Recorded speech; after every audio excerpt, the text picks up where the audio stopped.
will be recorded. We invite you to enter questions into the chat, and then our moderators, Clara Song and Renata Savage, will ask those questions.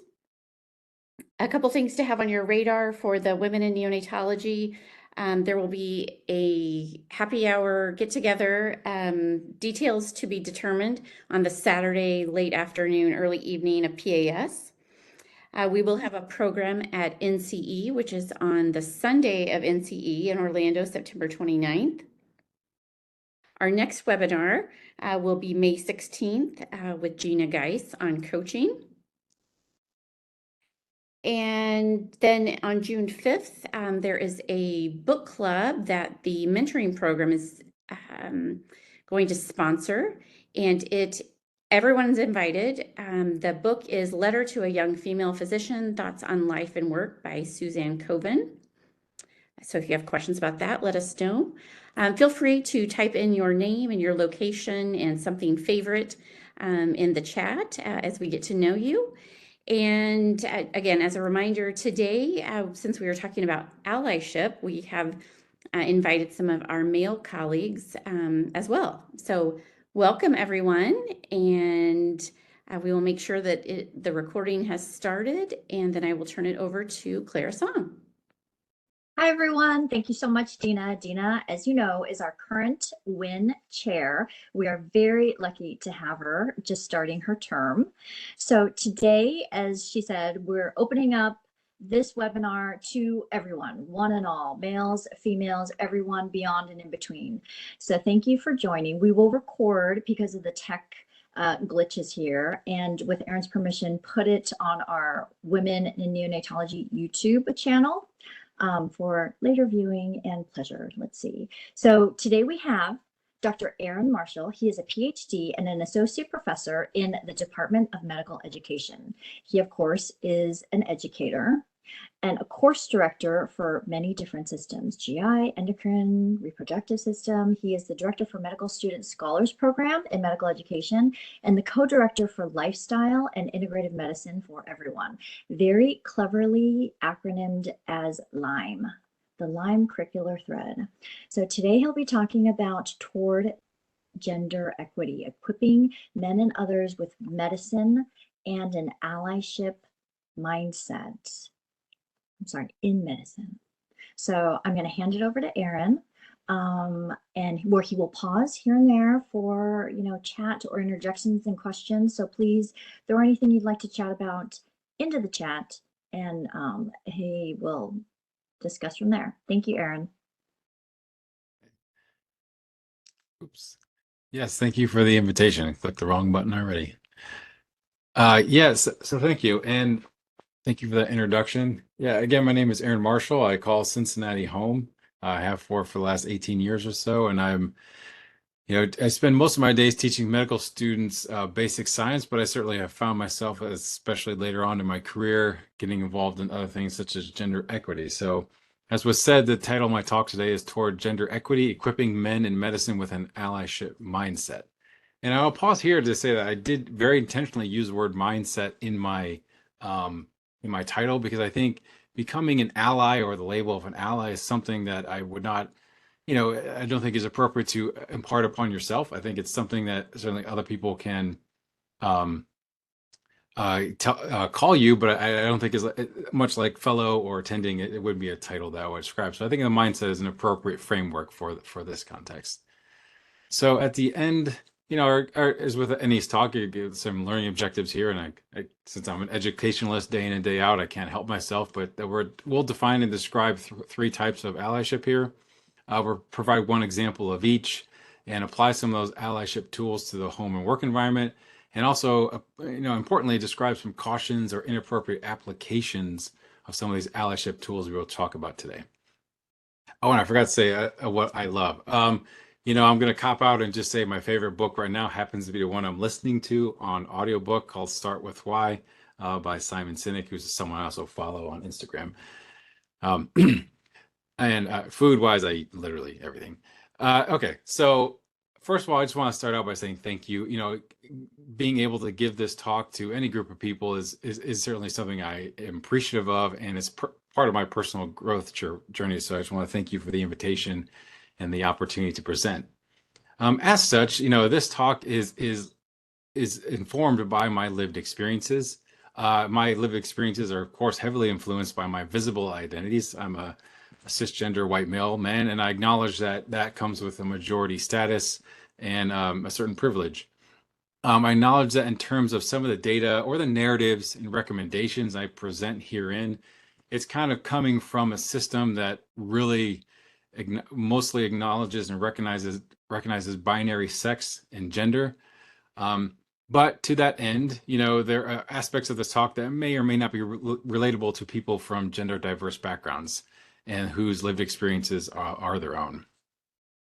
Also, I'd ask at the outset that we approach today's talk with an overriding theme of non-judgment toward each other, toward the systems we work in, and maybe more. I try to adapt a mindset of collaboration so that we work toward a better work environment. So our journey today will be the following. We'll begin with a little bit of background, and we'll discuss the 3 types of allyship you see listed there in the middle, and sort of end with a little take-home challenge. So thinking about allyship, as far as definitions go, I pulled this one from the book called Good Guys by David Smith and Brad Johnson. They are mentors of mine. It's actively promoting gender fairness and equity in the workplace through supportive and collaborative personal relationships, public acts of sponsorship and advocacy intended to drive systemic improvements to the workplace and culture. And therein, you already see the words personal, public acts, and systemic improvements kind of highlighting the 3 types of allyship we will talk about. As far as data goes, certainly there is a lot of data out there published and even editorials about gender equity and lived experiences of women in medicine.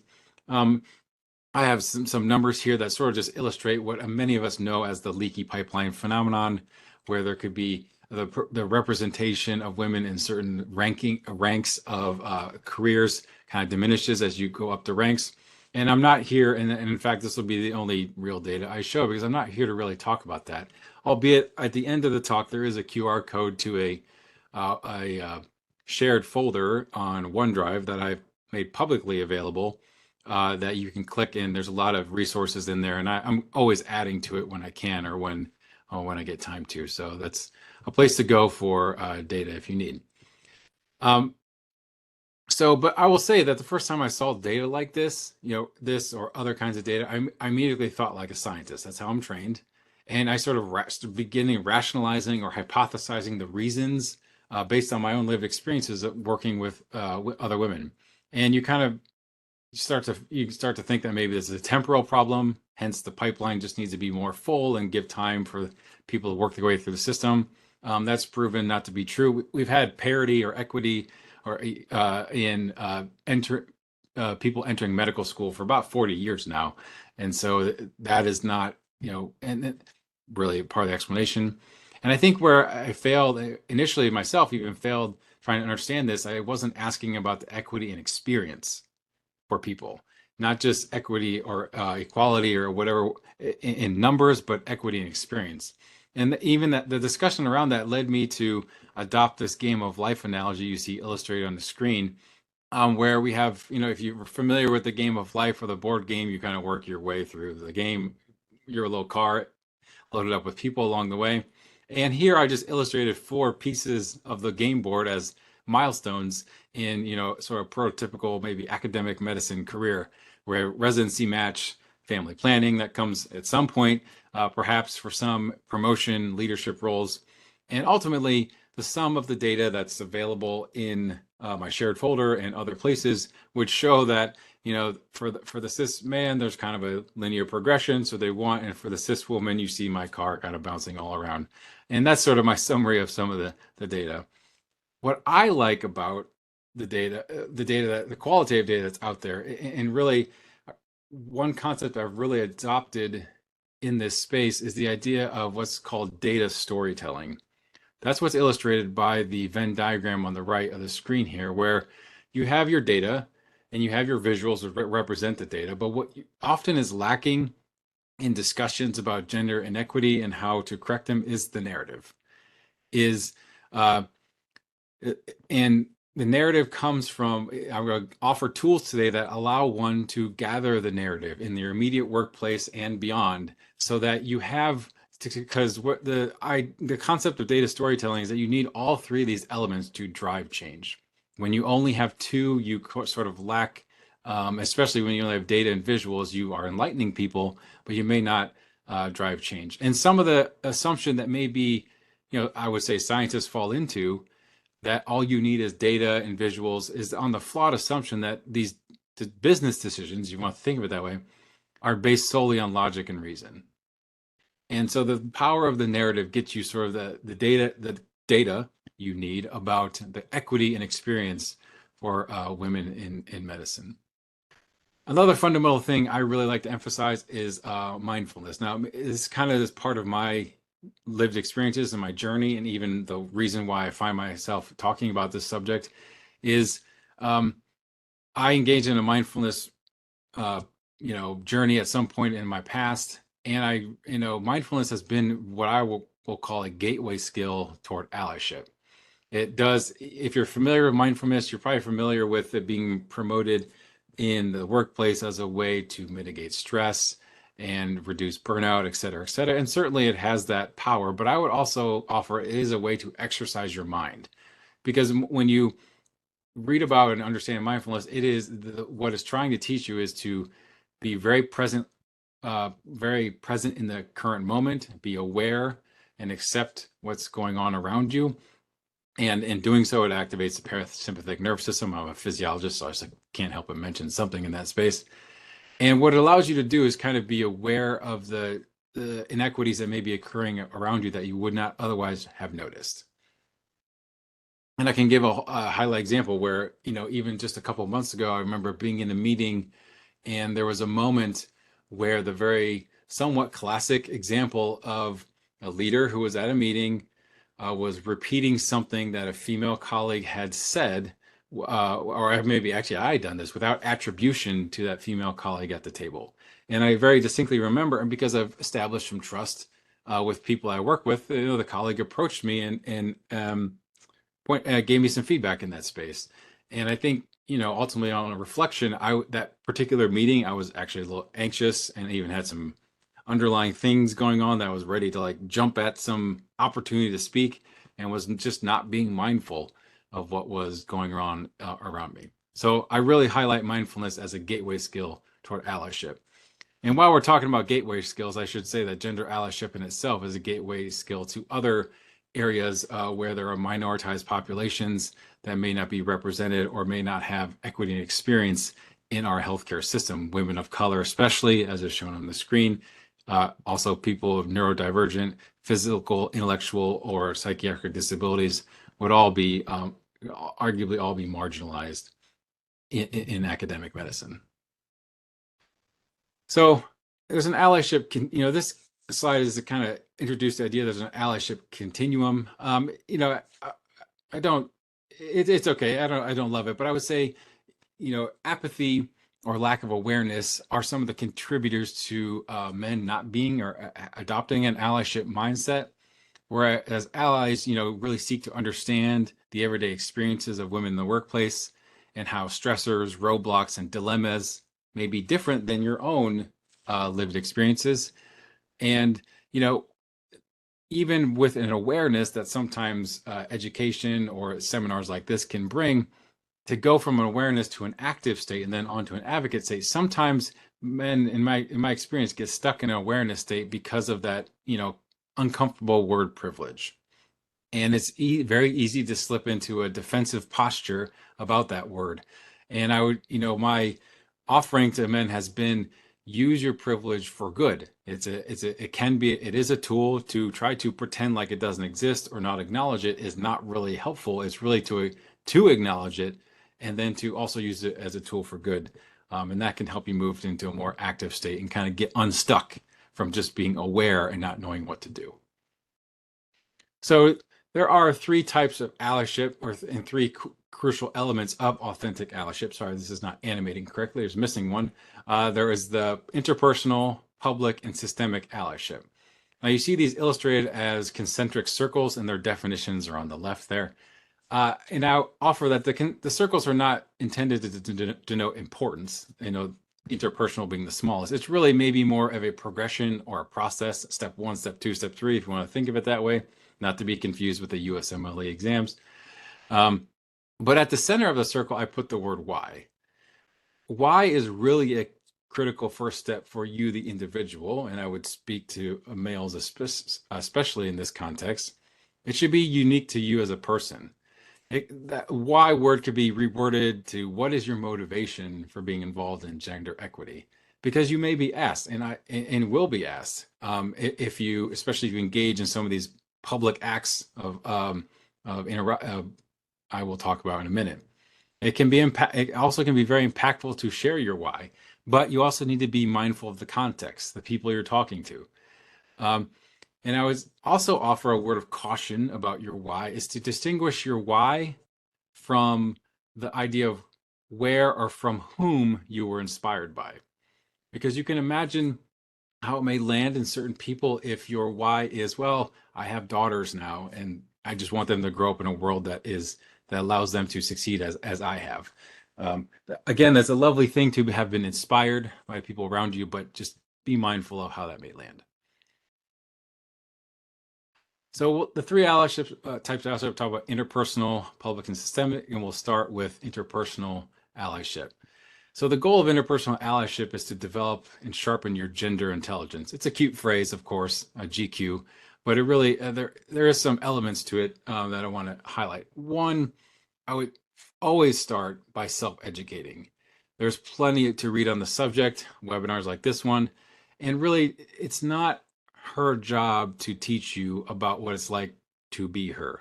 As we'll talk about, there are times and contexts to ask and understand, but for self-education, I think, is a very, very critical first step. When you get to the point and when you establish trust, the goal is really to answer the question, how do people experience the workplace differently and differently than you, perhaps? You want to demonstrate humility when you approach people and to ask this subject, establish trust, and ask to ask. And you're not asking to fix, and maybe not asking to offer your advice. It's really asking to just hear and understand. And always understand that if you have this conversation more than once, then not all women are the same. Their experiences will not be the same, and so how they experience the workplace may be different. So some example questions for building gender awareness, or you're increasing your gender intelligence, your GQ. Something like, hey, I'm curious about some of the things women in this organization find most challenging day to day, things that I, as a man, might not notice. Would you feel comfortable sharing some of the challenges you encounter most often? Again, be mindful of the history of the relationship with this person. Ask yourself, do you have reciprocal trust? And understand and maybe even acknowledge that asking can cause discomfort for you or for the either party. And in terms of discomfort for you, the person who's trying to act as an ally, I would, challenge you to think about what are your sources of discomfort. It's pretty natural, certainly when embarking upon some new challenge, if you will. But I would quote, one of my other favorite authors and podcasters of Brene Brown, to lean into the discomfort of work. Discomfort is where the growth happens. And then, in speaking to people about this subject, one thing that has come up to me is the hashtag #MeToo movement. There is maybe some built-in discomfort in the aftermath of that movement that men should be more quiet at work. But this is actually, I think this is an inappropriate pendulum swing away from what men with privilege should be doing, which is sponsoring, advocating, and even growing to understand the experience of women in the work front. So the Me Too movement, and what you can say is that to use the Me Too movement as a reason to not get involved in gender equity work is misinterpreting what the purpose of the Me Too movement was. Its purpose was to it was for men. It was a call for women to show up to the workplace and not be sexually harassed. It was a pretty low bar, if you think about it. It wasn't about, just some of these more gender equity issues that we're talking about that are, maybe somewhat system related. So don't get lost in the false narrative. Another thing I hear most commonly, and I want to bring up at the forefront, is the idea of the rumor mill. If you are approaching and discussing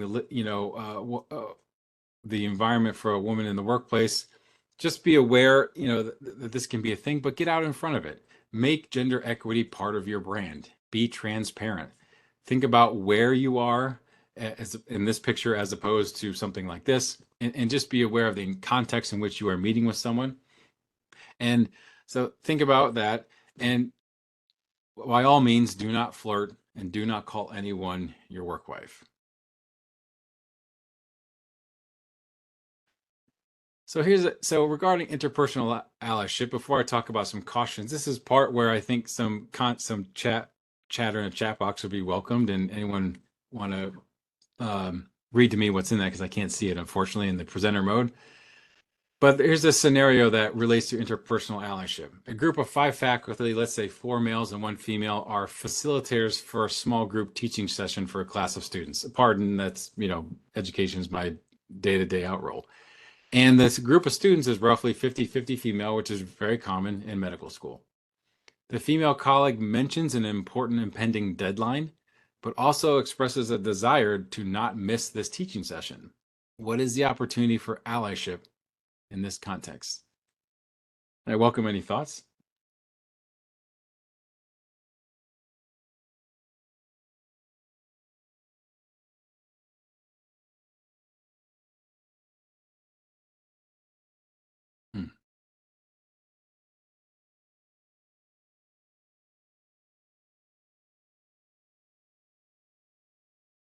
I see.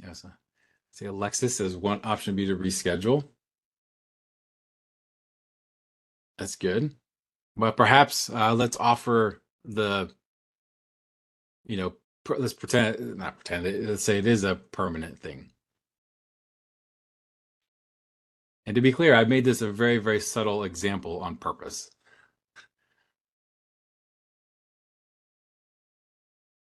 The chats do pop up very temporarily on my screen. So yeah, I like that, Matthew. Ask how to be of assistance. So we're getting very close to something that I think goes unrecognized of its importance, and that sometimes allyship is just seeing and acknowledging the burden of being, in this sense, the only woman present in a situation. We can't change the fact that the 5 faculty who are identified as facilitators or teachers for this are 4 men and 1 woman, perhaps. Sometimes that is just how things fall. That's a system problem, perhaps, in anything goes back from hiring practices to the makeup of the faculty. And also there's a class of 50-50 male to female students. And without the female colleague there are 50% of the class will not be represented visibly by their teachers. And this is a burden that this female faculty member carries that I would not. To be frank, if this happened to me, I missed the session, no big deal. There are 5 others that are essentially just like me that can be present. And also acknowledging that the female colleague, recognize that the female colleague is spending energy to try to decide whether to attend, that I don't have to spend that energy. The energy I spend is whether I want to go or not to go. So there can be multiple levels. And furthermore, in this scenario, there can be multiple levels of acknowledgement. First to the individual who is struggling with the decision, the female colleague, and perhaps to the other three male colleagues involved. And that latter example of saying, hey, she's really struggling with this, or has had second thoughts. And it's because if she doesn't go, there are no female faculty present at this session. And that in itself just is perhaps unideal at the very least. So speaking to your male colleagues about this is an act of public allyship. Aaron, Dina has a great comment in here about being curious if the deadline for this female faculty member is for extra and or unpaid work that women Mm. tend to take on more often.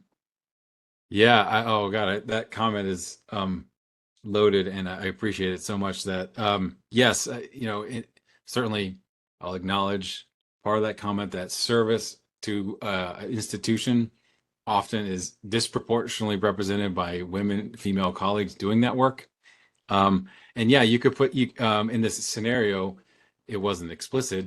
I think my intention was to think of it more of like maybe there's a grant deadline or something that is important for promotion and or tenure, for example.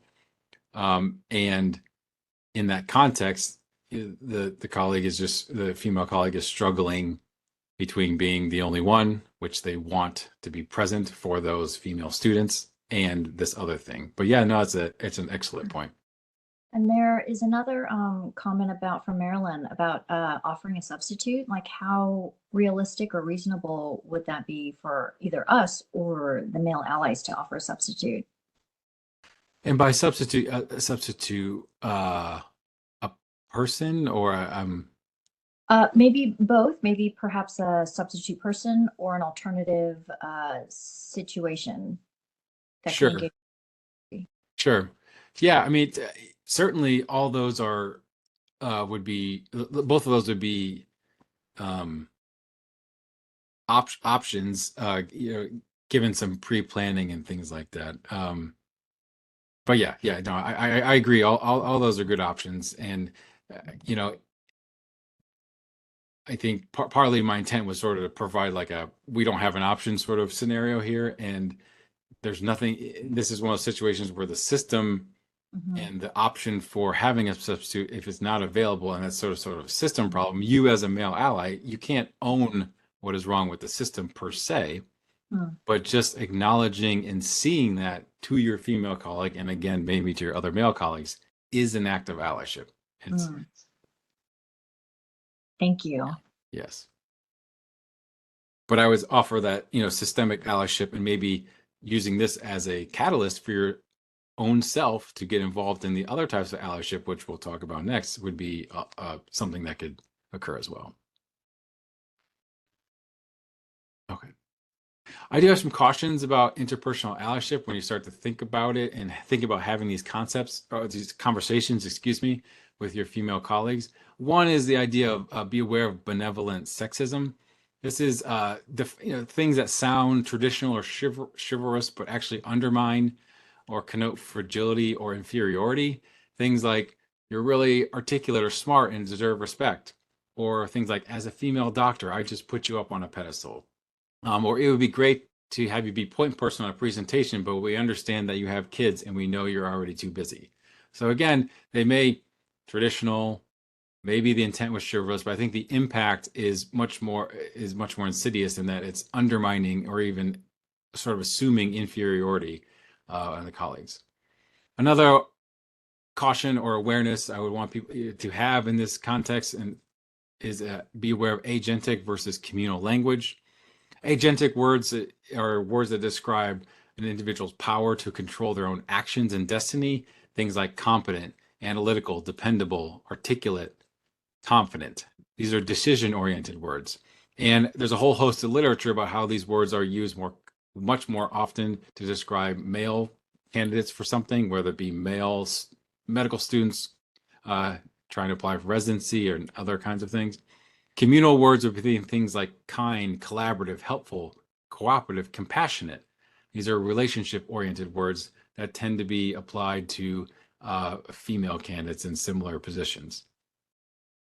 Be aware of the fallacy of comparison, where it kind of harkens back to that not all female colleagues are going to have the same lived experiences.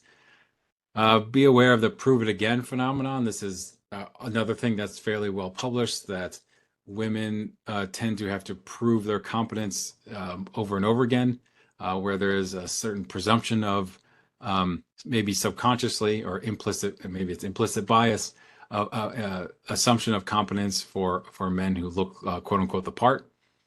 Please be aware of no fixing and listen generously.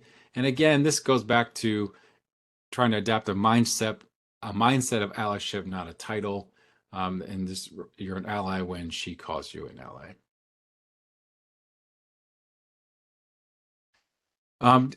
Also, another caution in the interpersonal relationship or allyship space is don't assume home is tranquil.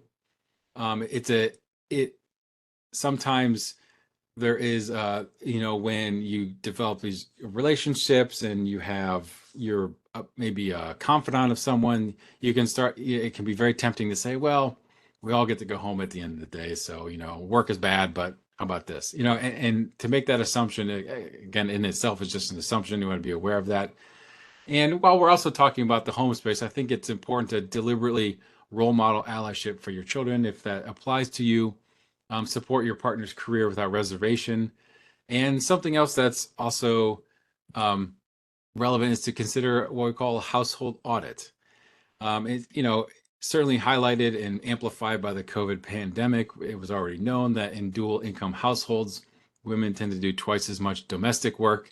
And a household audit is just the concept of sitting down, maybe utilizing some of the same interpersonal allyship tools you flex in the workspace, and asking one's partner about that equity in the home front.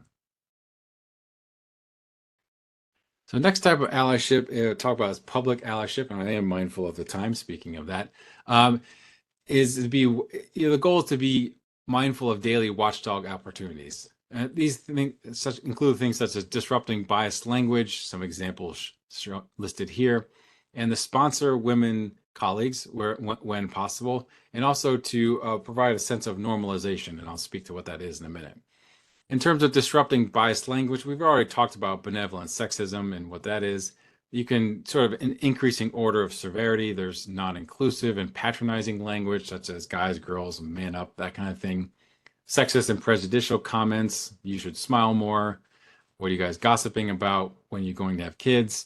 And then even in increasing severity, misogynistic comments like they're intended to denigrate or demean or objectify women, such as things labeled there. So, familiar with this kind of language, what do? You want to disrupt. Responses for disruption of biased language includes some techniques here, or some phrases one can adopt. I personally really like the ouch technique because I'm not the quickest on my feet. And, ouch is a word you can just say. And in the group setting, or even a one-on-one setting, or a 3 people setting, whatever it happens to be, ouch is just a word that catches people's attention because they may be wondering if you have physically hurt yourself or something. But really what you're trying to do is just buy yourself a couple seconds to think. And I use it as ouch to then usually follow up with something else that could be on this list, like, hey, I just don't get that joke, or that wasn't funny, or that's just a bad stereotype. As with all things, be mindful of the context, be mindful of the person, be mindful of whether you should do a public confrontation or a term that I didn't coin, a private carefrontation. And some considerations for this, maybe you would lean toward a private meeting with the person if they thought their comment was well intended, just in the impact was different than the intent. If the person is of the older, a little bit older generation, or from a different culture, if you're aware that they're not very aware to open to dialogue or feedback, or if the comment was not super egregious. And then if for public confrontation, maybe if it's been deliberate or serial comments, younger people, rigid or defensive, if they're sort of, or if the comment was very egregious. Be ready, have your why speech ready for moments like this. You may get moments of pushback, like, dude, what's your problem? That kind of thing. And so just comments about disruption and how to go about that. Another act of public allyship is sponsorship. And definition of sponsorship from a Harvard Business Review is up the top. You're increasing a person's visibility, modeling self-advancing behavior, directly involving the protege that will provide opportunities for their career advancement. Be her raving fan, give her ringing endorsements, put her name forward for visible assignments, and talk positively about her behind her back. And this is the idea. This is a little bit of blending between allyship and maybe even mentorship or sponsorship. All these different words, kind of are at play here. And one thing to consider for yourself is taking the 35-1 pledge, where you spend Each week, spend 30 minutes taking a female colleague for coffee or initiating a mentoring meeting, 5 minutes congratulating someone on a win or accomplishment, a female colleague specifically, and 1 minute humble bragging about that colleague's achievement to someone else. And the last type of, public allyship I mentioned was transparency and normalization. So making important career information that is often hidden visible to everyone, especially women. Address gender wage gaps where possible, and leave loudly for caregiving and personal life. It is, to, as a male, especially have to leave work early or something, or decline a meeting time or whatever the case may be due to personal life circumstances, is important to normalize that behavior. And I say I very intentionally use the word normalizing because I don't want this to ever land. And in fact, I find myself correcting people when I see myself or other men getting extra credit for doing the caregiving responsibilities. It drives me nuts to be in public and be, oh, it's so great that you're babysitting your own children. I don't call that babysitting, I call that being a parent, but nonetheless. So leave loudly, but don't expect, it's not about getting a medal. Call out office housework, sort of related to a comment earlier, taking notes, bringing refreshments as being undervalued or perhaps disproportionately assigned to women when and if that is the case. So in the interest of time, I will speed through this scenario for public allyship. So you're sitting at a table during a conference plenary, listening to a female speaker being introduced. Her list of accomplishments is long and impressive, and the introducer quips, and all before the age of 40. A colleague sitting next to you leans over and says, I wonder how much time she has for blank. And if we had more time, I would solicit, or even in person, I would solicit some thoughts like, what do you think the blank is? Or what am I getting at here? And I'll just kind of jump to the punchline for sake of time that, women tend to receive feedback in one of four spaces, especially in this context where there's a female presenter. The feedback tends to be in appearance, personality, relationships, and then fourth, unfortunately, on the list is the work. And of course, the presenter is there to present their work and get feedback about their work. Relationships is one that hits me hard, and one I have heard personally speaking, where I wonder how much time she has to be a good parent, or be this, or be a caregiver, or whatever the case may be. And that's just not something you see ascribed toward men in a similar situation very often. So there's an opportunity for public allyship to lean over to this person and say, hey, I think that, I don't understand what you mean by that, or just kind of engage them in a conversation, even tell them about the four kinds of feedback women tend to receive, and ask, do you think you get judged on your appearance when you're up there giving a talk about, whatever you're talking about? Still want to be mindful of the colleague who maybe made the comment, maintaining space for them to feel safe and not shamed. Ultimately, it is an unmindful comment. And so, trying to thread that needle between offering feedback, but not just letting it slide is a delicate thing to do, but also it's an important thing to practice. Dina, I see your question. I just actually had a chance to read that. Let's circle back to that. So cautions regarding public allyship: be aware of being gaslit. It will happen. People will say, I didn't mean that. I was just joking, things like that. Be ready to explain to people that A, it's not funny, and B, these comments are problematic.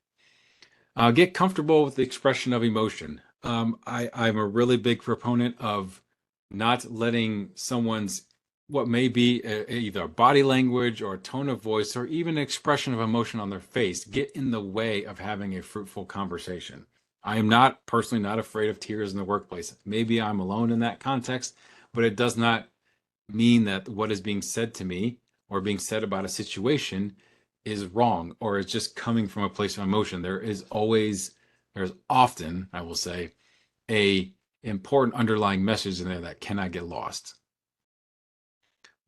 Be aware of the concept of performative allyship, or also called white knighting. This is not the goal here is not to amplify your own privileged voice. It is really to, to try to work toward a better working environment for all. And then lastly, in the last 4 minutes, and this actually is the shortest one to talk about, the goal of systemic allyship is to address inequities, address inequities created by policy and culture. And in this little diagram on the left, I can't help, of course, individuals are what participate in and maintain a structure or a policy or a culture, policies in our institutions. And then it's just, it's the policies and the structure of the institution that shapes and constrains our behaviors as individuals. So I understand that these two things are connected. But, in talking about this systemic allyship and the quote unquote system, I want to be clear about two different words that mean two different things. And because I've also experienced talking about this type of allyship discomfort from men when you talk about the system, because they feel like they're quote unquote being blamed for it. And that's where the words systemic versus systematic come into play, in my opinion. Because systematic is where there was a methodical and intentional creation of a system to exclude a certain group of people from participating in XYZ. And you could have certainly say there were systematic practices in race in this country in the past, no doubt. That is different than the word systemic, which is it is a widespread problem that, again, policy and culture driven and even structural, that we have to acknowledge and try to dismantle and call out. And also maybe related to this concept is the idea of intent versus impact, where the intent of a policy may be something, it may be having a different impact on a population of people that, again, is just worth acknowledging, studying, calling out, and changing when possible. So examples in systemic allyship for some may actually feel like a comfortable entry point, because there can be committees and other things you can serve on to promote things like leave policies. They're not just for men, they're for men and non-binary individuals too. Establish, this is just an example of advocating for systemic policies that can be helpful. Establish exit and reentry opportunities. Ensure that it doesn't impact promotion and advancement. And one thing that's been floated around in my circles about this is consider making leave mandatory. Imagine if everyone had to take it when some life event happened, whether it be a child, adoption, whatever it may be. And then therefore you can't, because there's really not an option for the birthing parent, of course, for taking leave. But if you force everyone else to take leave, that would actually decrease the impact just by default of promotion and advancement, because everyone has to do it.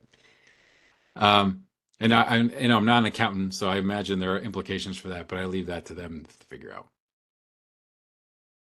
Lastly, I'll say organizational accountability is, attach gender diversity initiatives to metrics to the assessment of your leaders. This is an important aspect of maybe systemic allyship that can be implemented in some places. Link it to salary, bonuses, advancement. Some of this comes from the private sector, some of these recommendations, to be blunt. Creating policies that ensure representation of women. Don't serve on panels that are only men. Mandate representation, especially on search committees and evaluation committees. And I will reference one article here from the Harvard Business Review, where it showed that when you look at 4-person applicant pools for certain positions, I think these were faculty positions at universities broadly, that when there was one woman in the final 4 candidates, there were 0 hires. When it was 50-50, it was 50%, and 67 when you have 3 women final candidates. So the one is kind of really poking a hole in the idea that if you just carry one through, they will get hired 1/4 of the time. And that was shown to not be true. So think about this as you, develop your policies. And they call this the get 2 in the pool effect. So, where do we go from here? Again, trying to think about my personal journey and my mindfulness journey and other things that have led me to this work.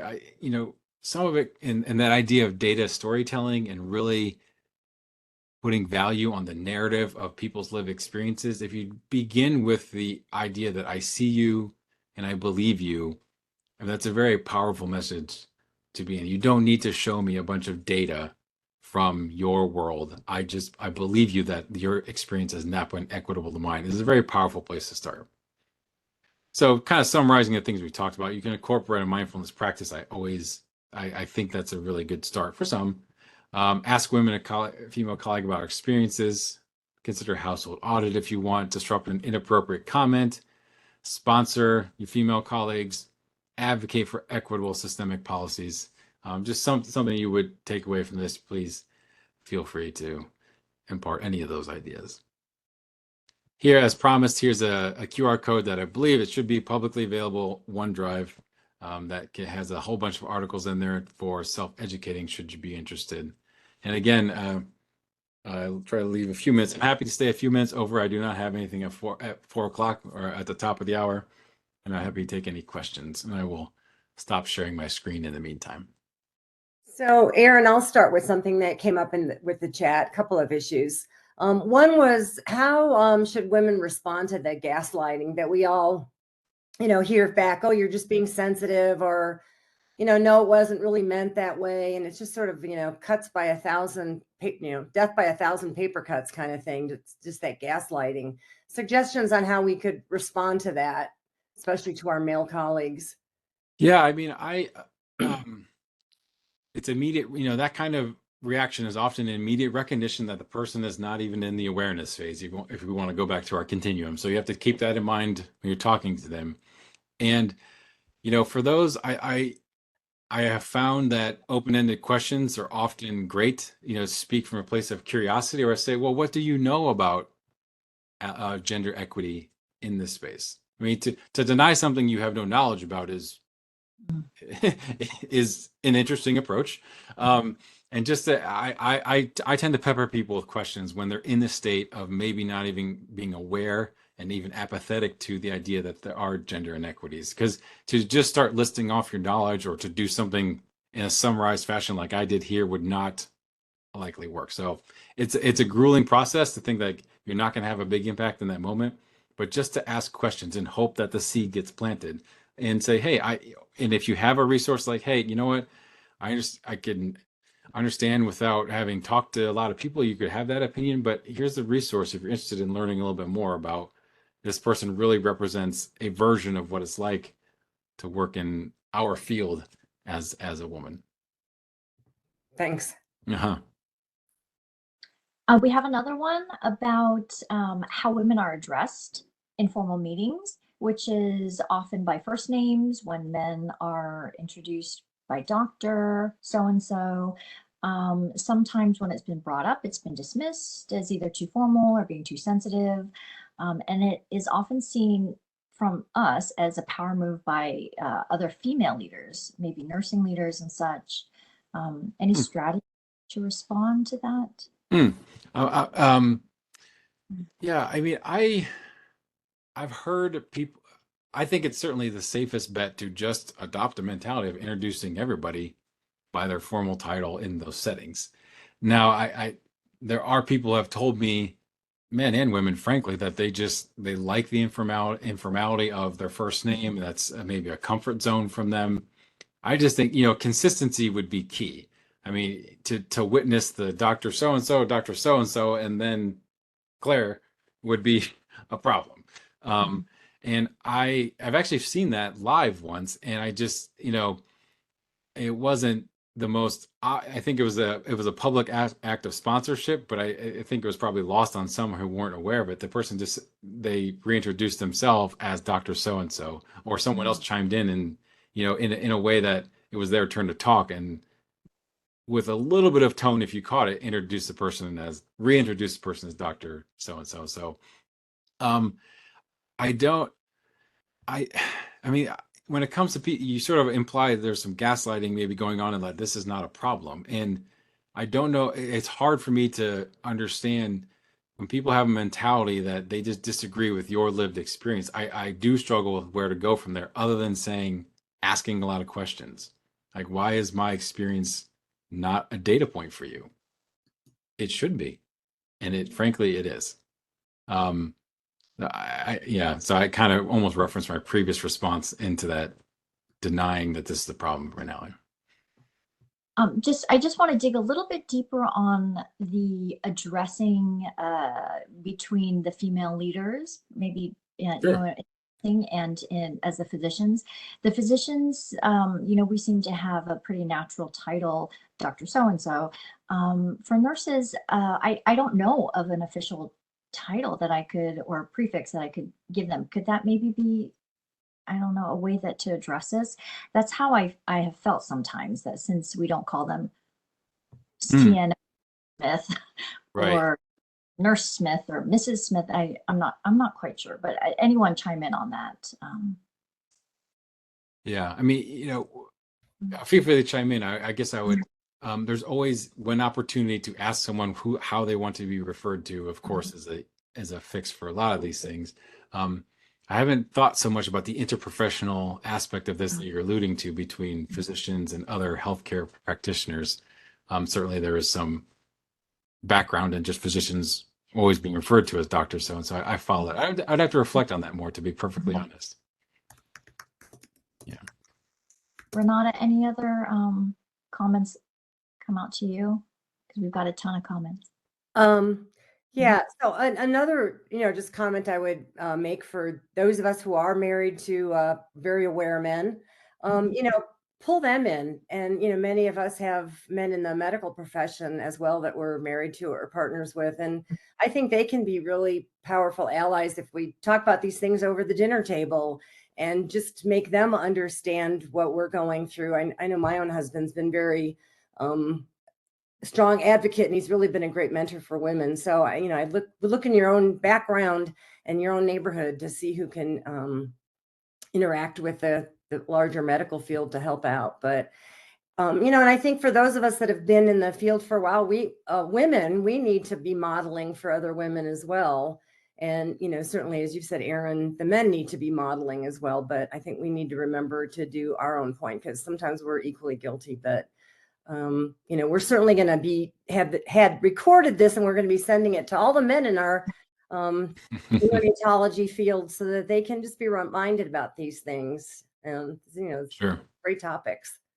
Sure. Yeah, I see a couple comments about the QR code. I was just going to mention that. Yeah. I know I just set that up. I'm a little flabbergasted that it wouldn't be working. So if there's a possibility of getting, or I can send a link to one of you all that can send it out to a broader group, to those who attended and those who may watch it later. I will try to get something publicly available as best I can. Yeah, we can do that. I fear that our institutions are locking down our OneDrives from the outside world, so I have to figure something out.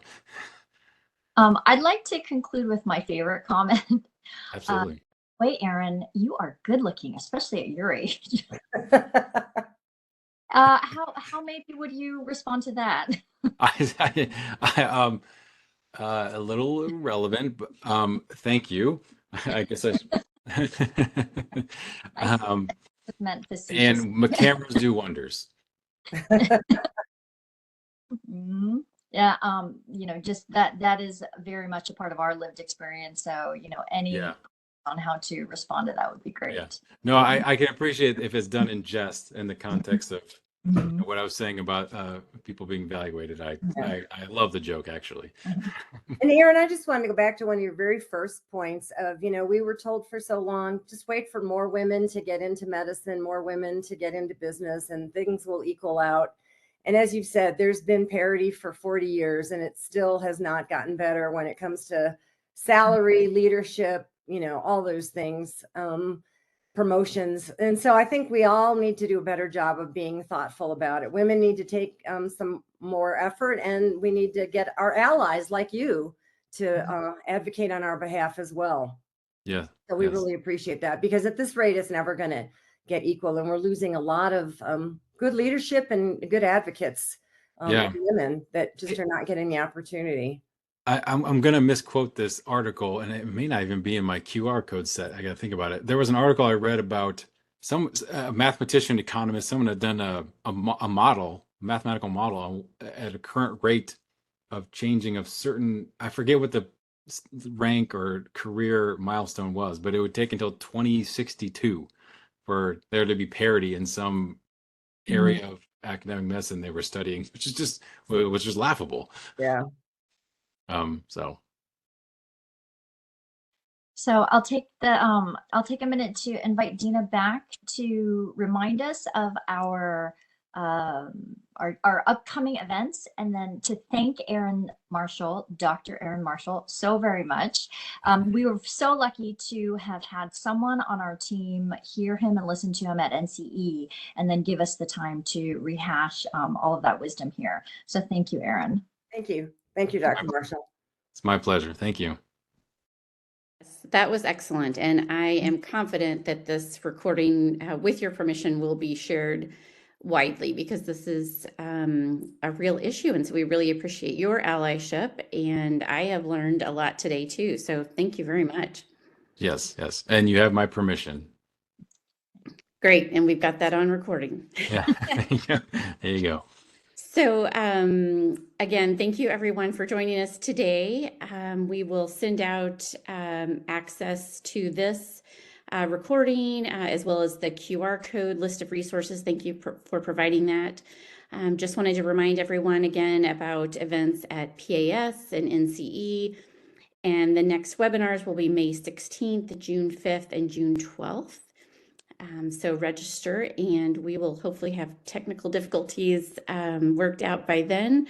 But also thank you to Laura and the staff at AAP for their help to make this possible. So thank you so much. Have a great day. And again, thanks for a wonderful presentation.